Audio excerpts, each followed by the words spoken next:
Bismillahirrahmanirrahim. Assalamualaikum warahmatullahi wabarakatuh. Innal hamdalillah nahmaduhu wa nasta'inuhu wa nastaghfiruh wa na'udzu billahi min shururi anfusina wa min sayyiati a'malina. May yahdihillahu fala mudilla lahu wa man yudlil fala hadiya lahu. Wa asyhadu an la ilaha illallah wahdahu la syarika lahu. Wa asyhadu anna Muhammadan abduhu wa rasuluhu la nabiyya ba'dah wa ba'd. Ikhwani fillah, azzalallahu wa iyyakum. Kita akan melanjutkan tentang pembahasan yang terkait dengan ruhus salah, rohnya salat, yaitu al-khusyuk wal ma'ani allati tatimmu biha hayatus salah katsira. Makna-makna yang menjadikan kehidupan salat itu lebih sempurna itu banyak.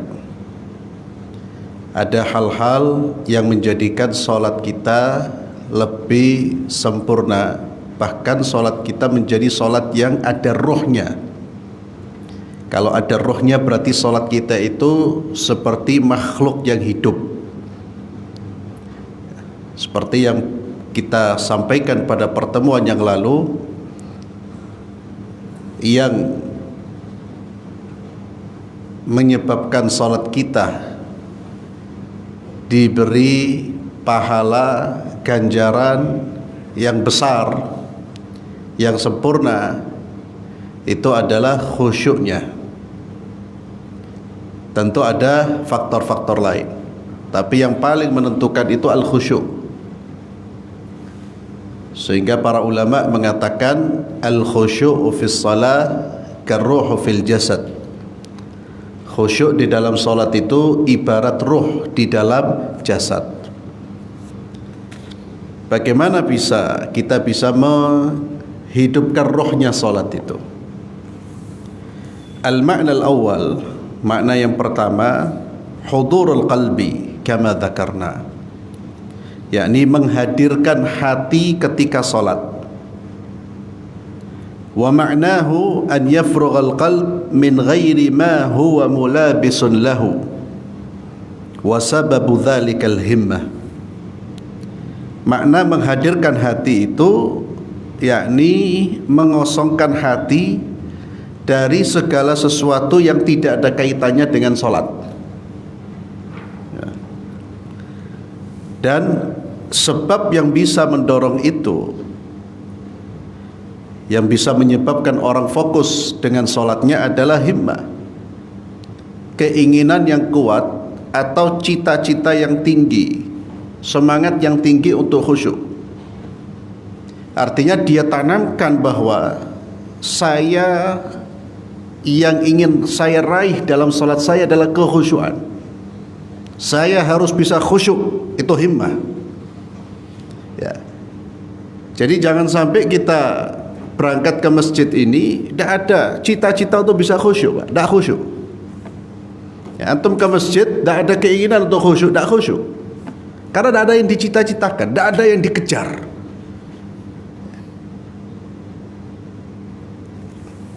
Wasababu dzalikal himma fa innahu mata ahammaka amrun hadara qalbuka daruratan. Karena jika ada sesuatu yang kita kejar, kita inginkan, maka hati ini akan hadir. Itu secara daruri seperti itu.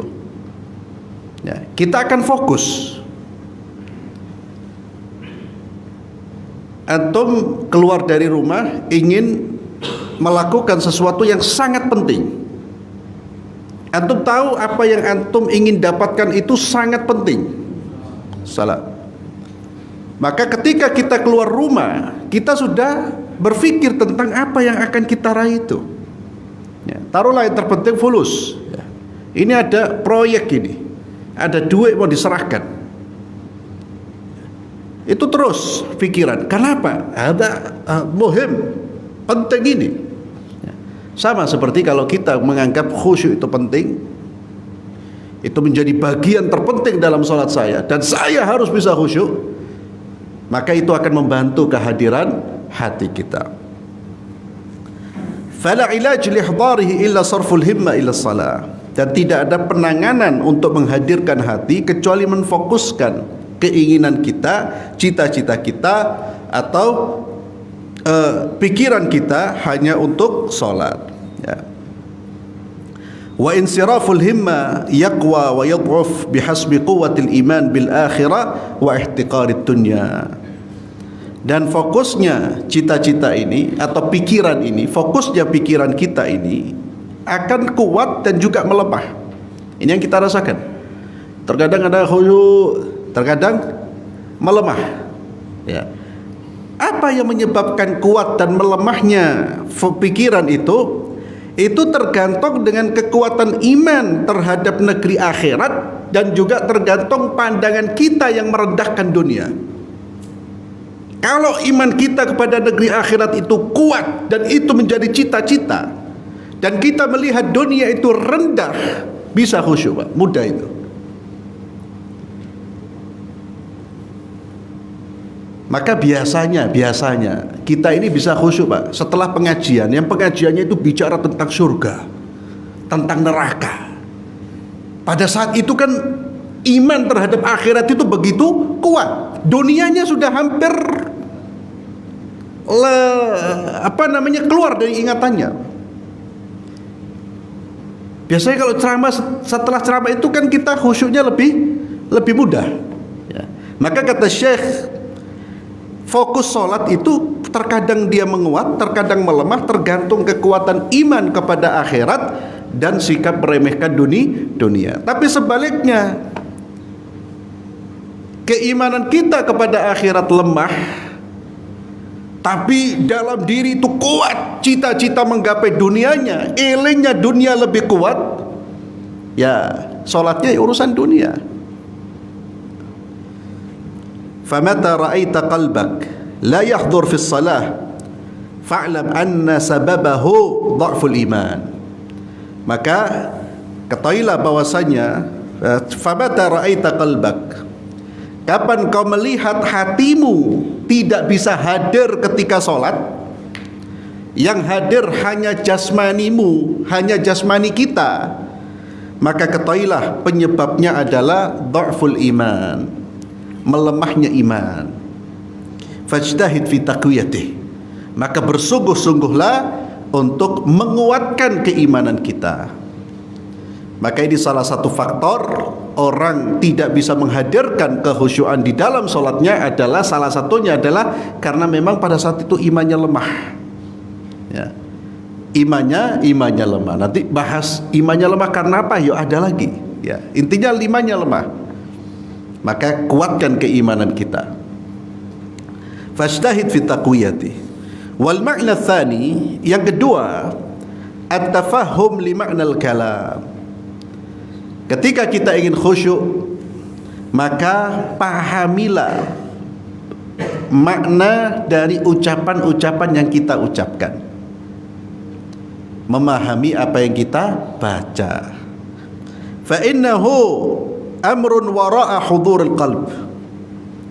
Karena dengan memahami apa yang kita baca, itulah perkara yang memang bisa menghadirkan hati.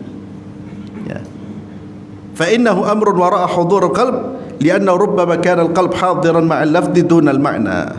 Itu perkara yang dibalik kehadiran hati, karena bisa jadi hati itu hadir dengan lafadznya tanpa memahami maknanya. Yakni terkadang kita fokus dengan bacaan lafadz Allahu Akbar, kita sadar kita baca Allah, tapi kita tidak sampai pada maknanya bahwa Allah yang maha besar.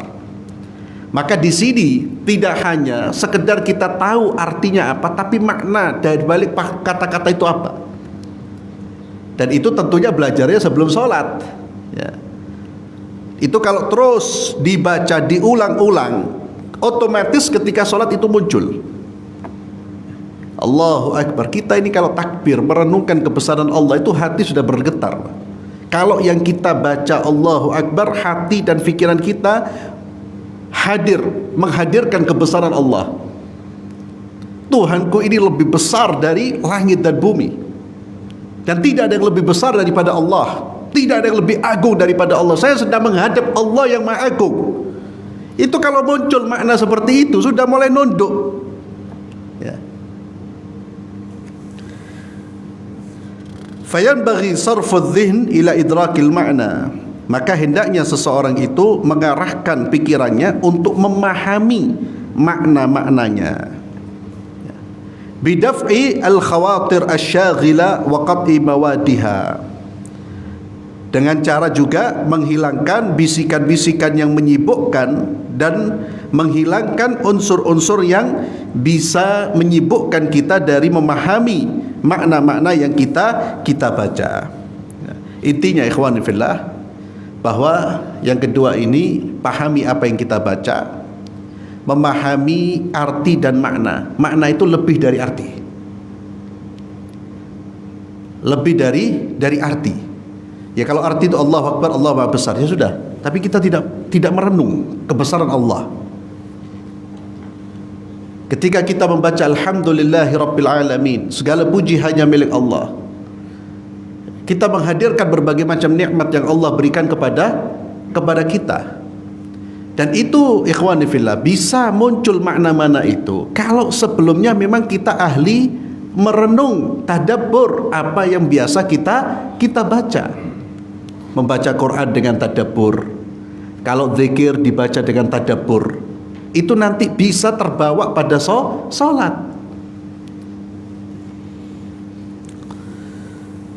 Maka yang penting untuk kita pelajari selain membacanya dengan benar adalah kita perlu memahami apa yang kita baca. Oleh karena itu, bagi kita yang setiap hari sholat dan membaca Al-Fatihah, maka surat yang harus dipelajari, kita pelajari, baik cara membacanya, cara menyebut huruf-hurufnya, dan juga apa makna dibalik surat tersebut. Ayat-ayat dalam surat Al-Fatihah itu harus kita pelajari, karena surat ini mau tidak mau harus kita baca, bukan surat pilihan. Dan kalau Al-Fatihah sudah tidak khusyuk, baca surat berikutnya tambah tidak khusyuk. Ini penting untuk kita perhatikan ikhwan. Maka belajar sholat itu tidak hanya belajar mampu membaca lafaz-lafaz sholat, tapi juga ditingkatkan dari kemampuan membaca, ditingkatkan sampai pada memahami apa yang kita baca. Dan itu juga cara kita mengajarkan sholat kepada anak-anak. Ya, antum jangan hanya mengajarkan, coba kamu baca Al-Fatihah, ya, baca ruku' ya, subhanallah. Tanyakan, lanjutkan pertanyaannya. Kau tahukah dia subhana rabbil azim itu apa?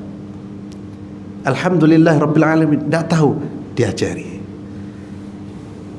Karena itulah yang bisa menghadirkan kekhusyuan.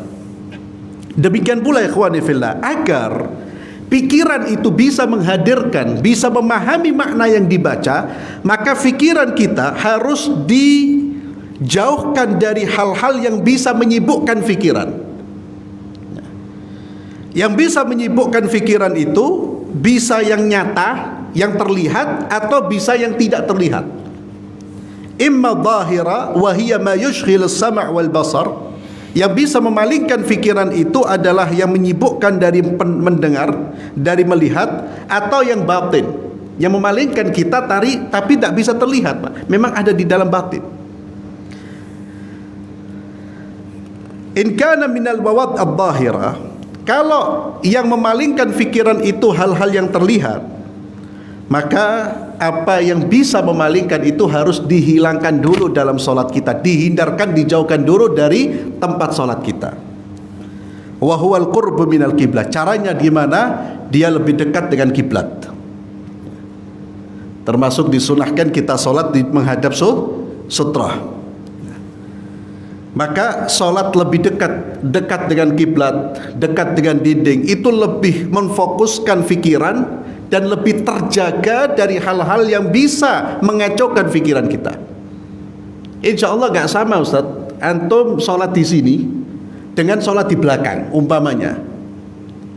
lebih terjaga pikirannya, lebih terjaga mana? Di depan apa yang di belakang? Di depan. Ya, kenapa? Di belakang itu orang lewat. Lewat. Namanya orang punya mata, yo ada bayangan. Apalagi di sana ngakak, di sana cerita raksi, tambah nak karu-karuan di belakang. Makanya mendekat dengan sesuatu yang membuat pikiran kita terjaga itu dianjurkan. Maka kalau bisa, untuk bisa khusyuk, antum lebih dekat di tempat-tempat atau cari tempat yang Anda tidak melihat banyak orang lewat berlalu lalang. Al-qurbu minal qibla wan nadhar ila mawdi' sujudihi. Dan untuk mencegah itu juga dengan senantiasa pandangan itu ke arah sujud. Dan ini sunnahnya. Maka ketika sholat disunnahkan memfokuskan pandangan ke arah sujud. Jangan mengarahkan pandangan kita ke depan atau ke atas, apalagi atau ngelirik kanan kiri.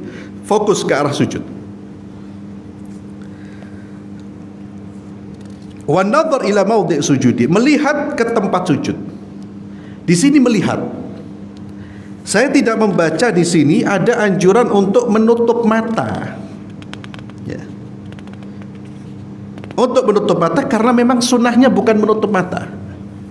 Sunnahnya membuka mata kita. Namun diperbolehkan dalam rangka untuk menghadirkan kehusyuan, diperbolehkan sesaat kita menutup, memejamkan mata kita. Tapi tidak dianjurkan sepanjang sholat menutup mata. Karena Nabi kita Muhammad SAW ketika sholat beliau membuka matanya dan melihat ke tempat sujud. Jadi memfokuskan pandangan ke satu tempat. Dan itu lebih menjaga pandangan kita dari gangguan-gangguan di luar sholat. Wan nadhar ila mawdi' sujudihi. Kemudian wal ihtiras fi salati minal mawadhi' al mankusha. Tidak salat di tempat-tempat yang berhias. Ya. Dan masjid ikhwani fillah sebagai tempat salat tidak disunnahkan ada hiasan-hiasan, wala karikatur, wala tulisan-tulisan. Ya. Tidak disunnahkan. Dan itu terkadang membuat orang bisa berpaling dari kekhusyuan. Apalagi orang yang terbiasa membaca, ya, dan juga terbiasa fudul, ya, ada bacaan pengen dibaca, ya. Jadi ketika ini dia melihat di atas mimbar, di atas mihrab ada tulisan, ya, orang bisa baca apa tulisan ini, ya. Apalagi kalau tulisannya itu dengan ukiran-ukiran, tulisan-tulisan seni itu. Kan itu harus fokus itu. Maka hindari ikhwani fillah. Apalagi tempat-tempat yang bergambar.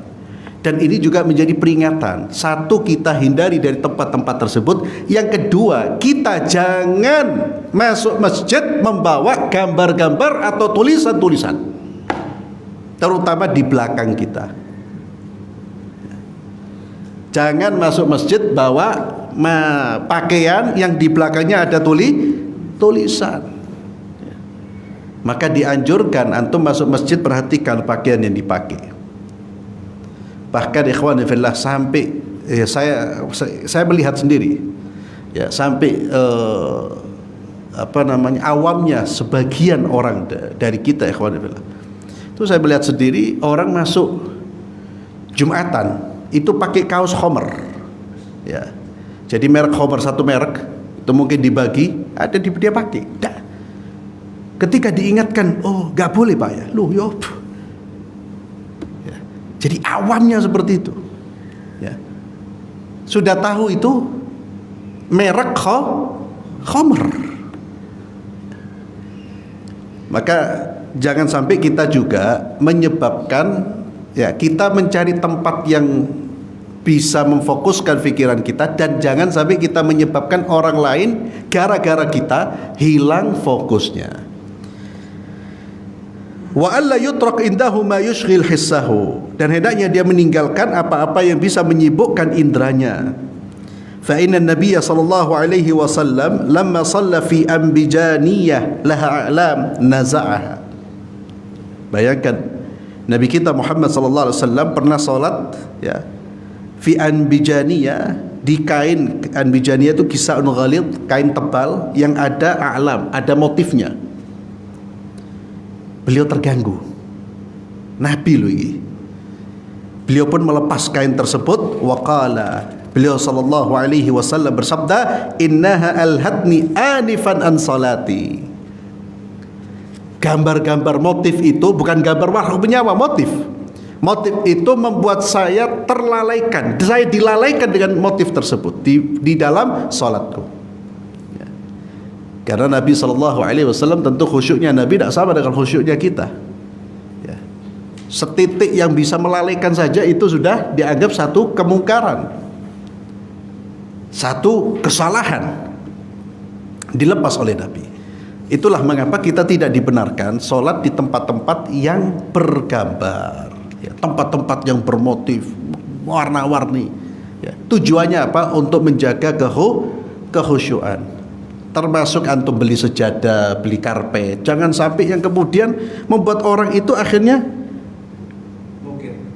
mengukir atau menggambar atau menghayati keindahan karpetnya. Khususnya ini, masya Allah. Ya. Gambarnya maksudnya, ya, bukan tebelnya atau empuknya. Maka gambar, ukiran-ukiran itu juga perlu diperhatikan. Atau beli sejadah, ya, dan seterusnya. Ini hal-hal yang bisa merusak konsentrasi, yang sifatnya bisa dilihat. Termasuk seperti yang saya ulang, bagi yang punya anak, silakan dibawa anaknya, tapi harus bertanggung jawab dan bisa memastikan anaknya tidak mengganggu. Kalau mengganggu, dirumahkan dulu. Ya, kecuali masjidnya memang punya TK, taman kanak-kanak. Ya. Mungkin di belakang ada tempat buat anak, silahkan. Tapi kalau masjidnya tidak punya, jangan. Mengganggu orang sholat itu berdosa. Loh, anaknya dosa? Anak tidak dosa, Pak. Anak tidak dosa. Hatta dia mecahkan kacamata ente, nginjak HP ente, tidak dosa. Si dosa siapa? Orang tuanya. Ya. Kalau orang tuanya tahu, kalau anaknya rame itu dalam pengertian sampai mengeluarkan suara, tingkahnya itu membahayakan dan merusak kehusuan. Tapi kalau coba gerak-gerak biasa, wajar lah. Kan kadang-kadang anak itu ya duduk di soft tapi gerak-gerak kelihat kanan kiri, gak apa-apa. Tapi kalau sudah berteriak, lari ke sana ke situ, ya, karena seperti yang kita pernah sampaikan, ya, di satu masjid itu orang-orang pernah diributkan oleh satu anak itu, dan memang betul-betul sampai anaknya nginjak kacamatanya orang. Jadi pas sholat, kalau salah sholat taraweh, satu anak lepas, masya Allah anaknya, ya karena ya anak sehat itu kan aktif, dia keluar dari soft lari. Itu yang taruh HP yang bingung, gak karu-karuan dia. Loh, boleh bawa anak seperti ini? Nggak, saya mau, karena ada sebagian orang yang nggak tahu pikirannya seperti apa. Jangan dilarang anak. Khalas, betul jangan dilarang, tapi jangan titik. Ada koma, ada tanggung jawab, ada jaminan. Ya. Jangan dilarang, anak kok dilarang. Dan Nabi tidak nyuruh kita untuk masukkan anak-anak kecil kalau belum siap. Maka ini penting. Kenapa? Jangan sampai kita menjadi pemicu terganggunya kehusyuan sholat orang. Kita berdosa.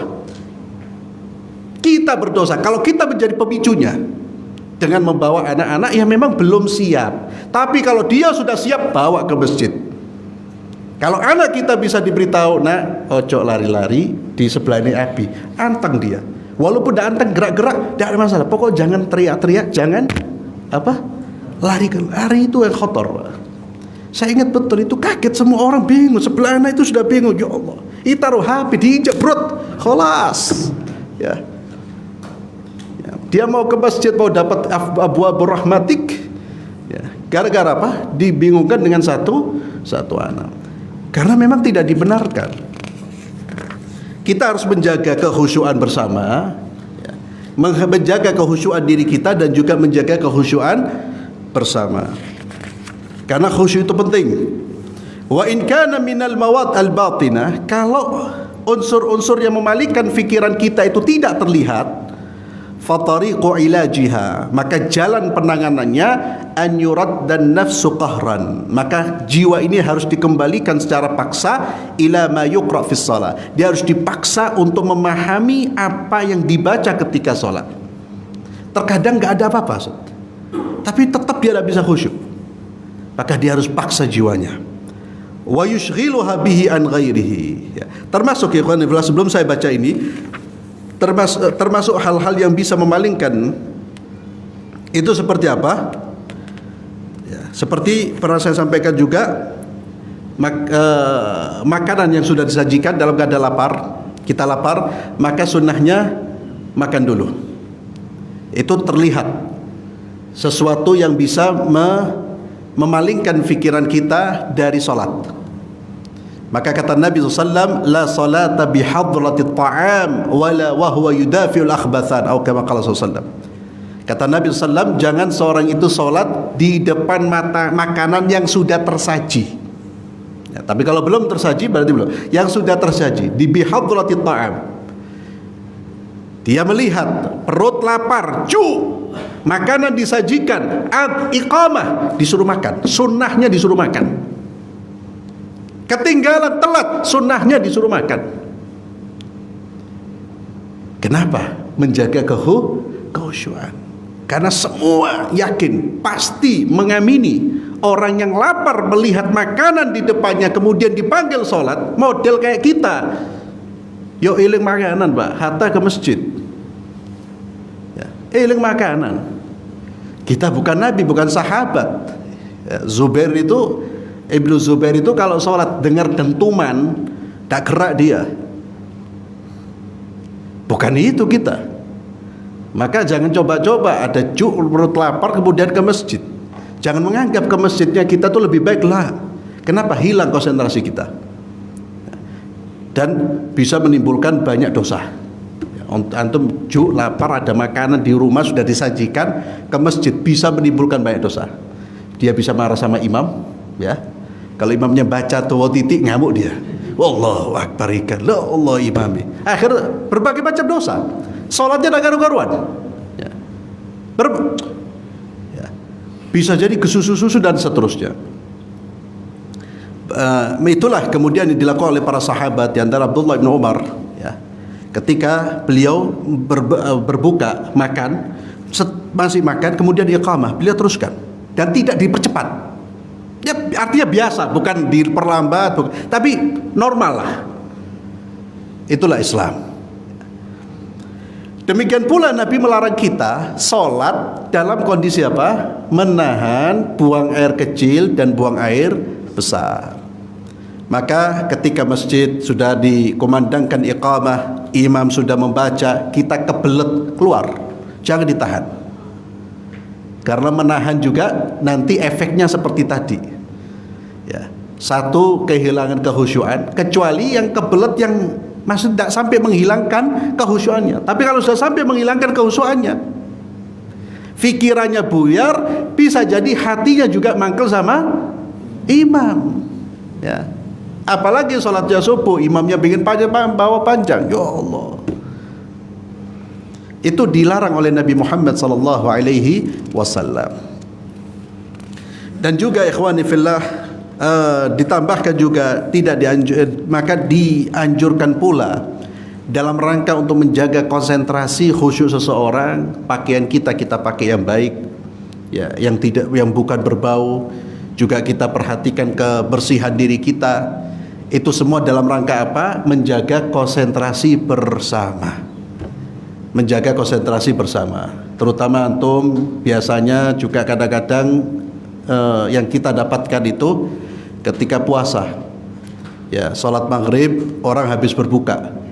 Kadang-kadang ada yang berbuka langsung makan nasinya nasi kambing, ya, atau ikan yang mengeluarkan bau. Itu kadang muncul.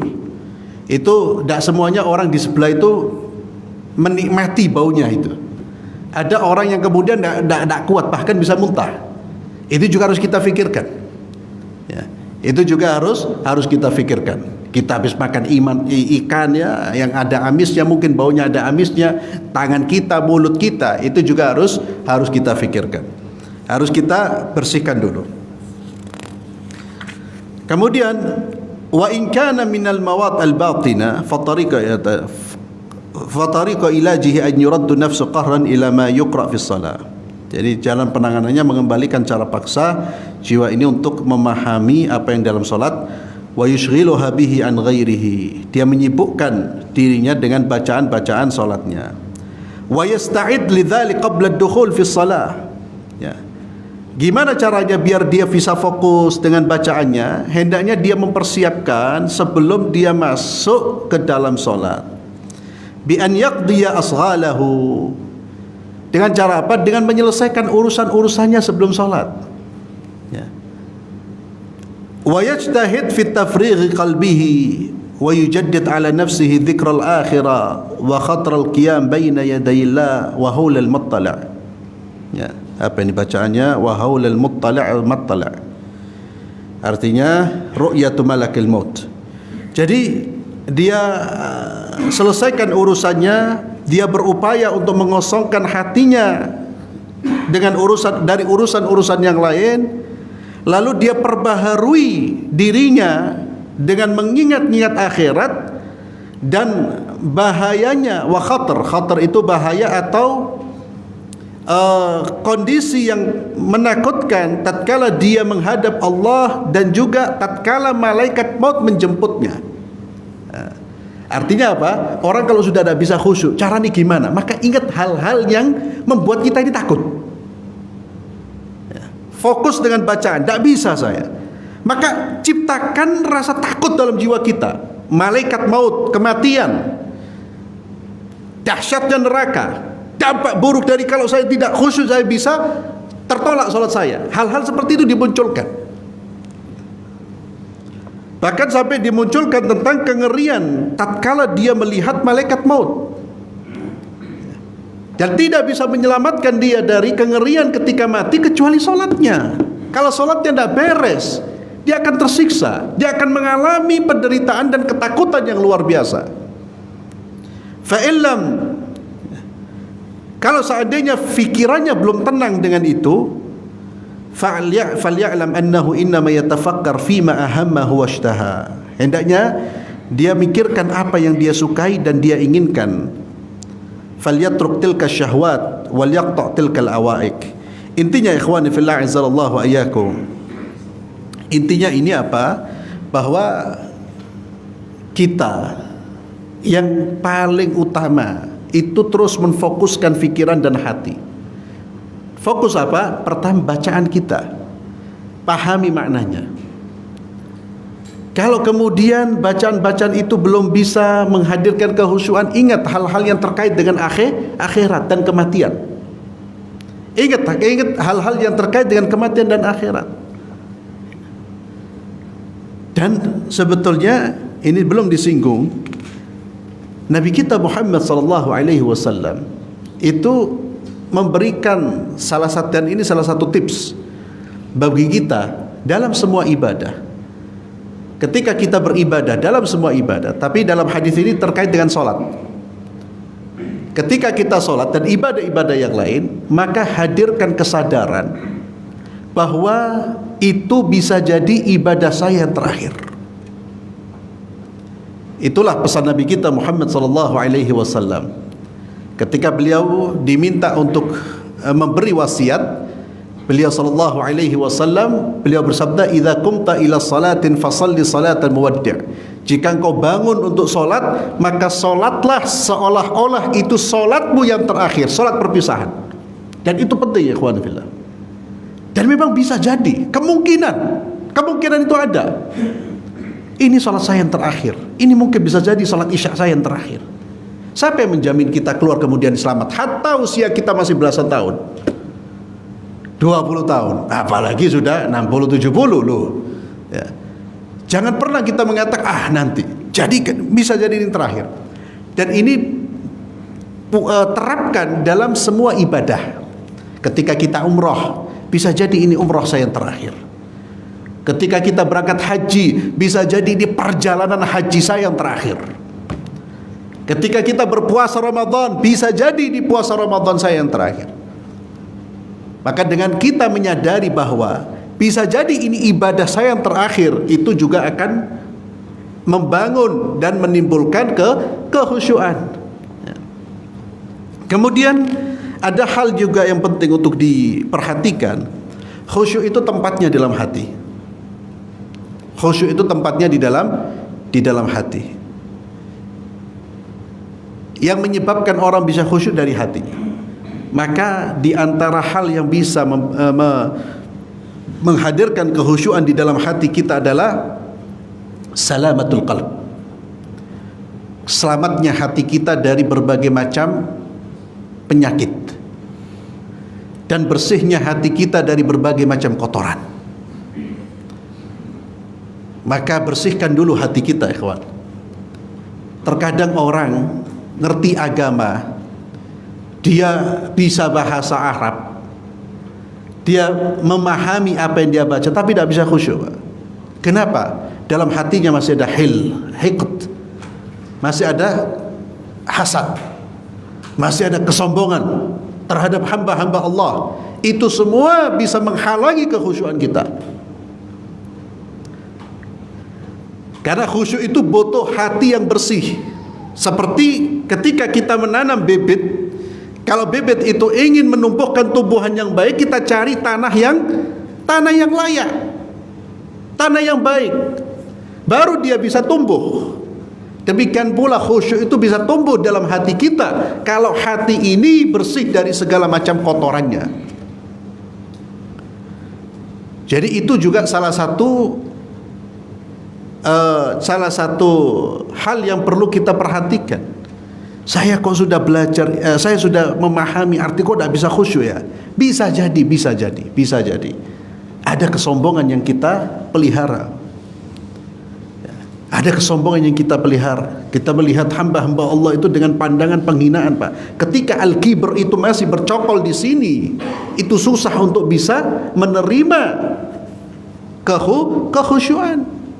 Sebagaimana kesombongan itu menghalangi manusia dari masuk syurga. Maka orang yang sombong dia tidak akan merasakan nikmatnya syurganya dunia. Syurganya dunia itu apa? Al-khusyuk. Betul-betul dia merasa bermunajat dengan Allah Subhanahu wa taala. Sebagaimana hati yang sombong itu menghalangi seseorang dari syurga Allah. Nabi Muhammad SAW bersabda, la yadkhulul jannah man kana fi qalbihi dzarratun min kibr. Tidak masuk surga orang yang di dalam hatinya ada setitik kesombongan. Bukan dipenuhi, setitik kesombongan. Itu sudah menghalangi seseorang dari masuk surga. Yang kemudian Nabi SAW mendefinisikan sombong itu apa? Al-kibru batarul haqqi wa ghamtun nas. Sombong itu adalah engkau menolak kebenaran. Itu ciri orang yang sombong. Dia tahu ini benar, dia tolak dengan pengetahuan dia itu benar, dia tolak. Dan orang menolak kebenaran itu banyak. Bisa jadi karena apa? Karena banyak faktor.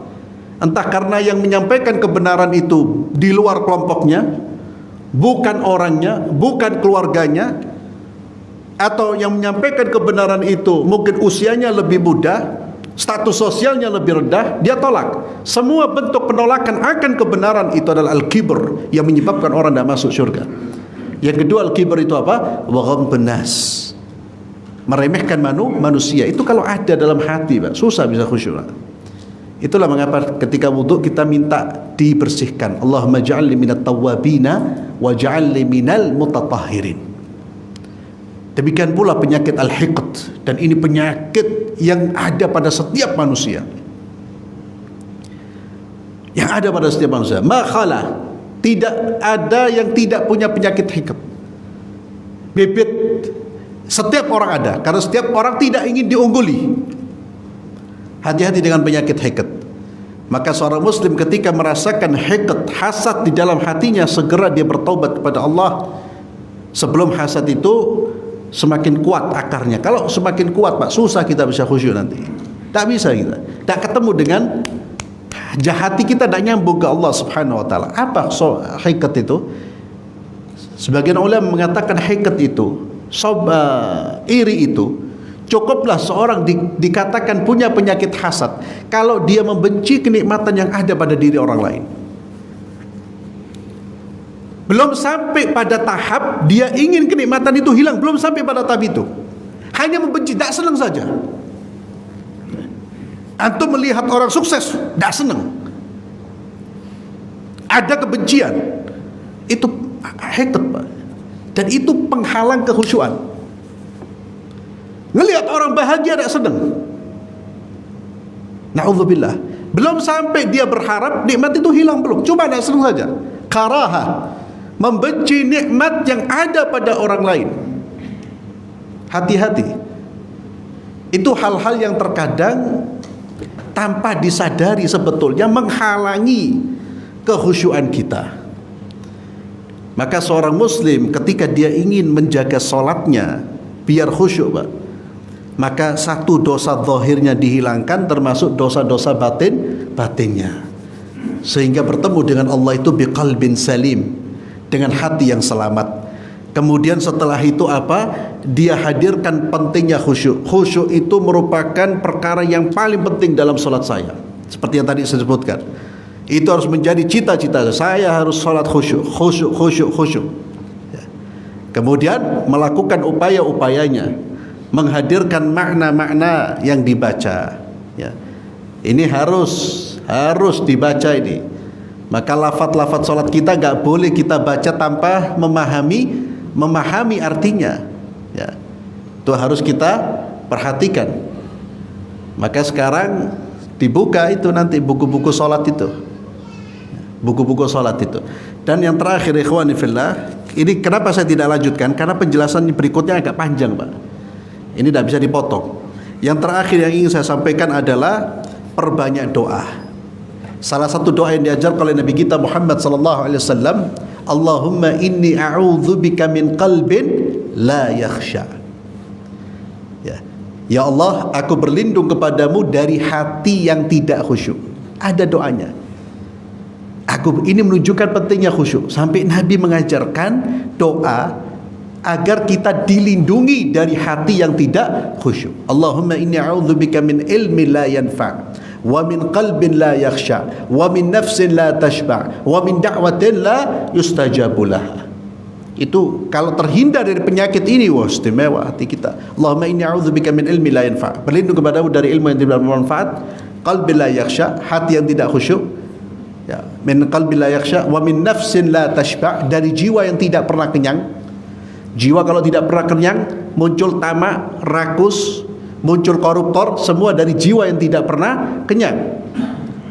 Wa min du'a la yustajabu laha, dan dari doa yang tidak dikabulkan. Itu salah satu permohonan kita. Maka kalau kita saat ini belum bisa khusyuk, ya, minta banyak-banyak berdoa kepada Allah sambil terus mengoreksi diri kita dan melakukan usaha-usaha. Wallahu a'lam bissawab. Mudah-mudahan bermanfaat. Kita akhiri dengan doa kafaratul majlis. Subhanakallahumma bihamdik, asyhadu an la ilaha illa anta astaghfiruka wa atubu ilaik. Assalamualaikum warahmatullahi wabarakatuh.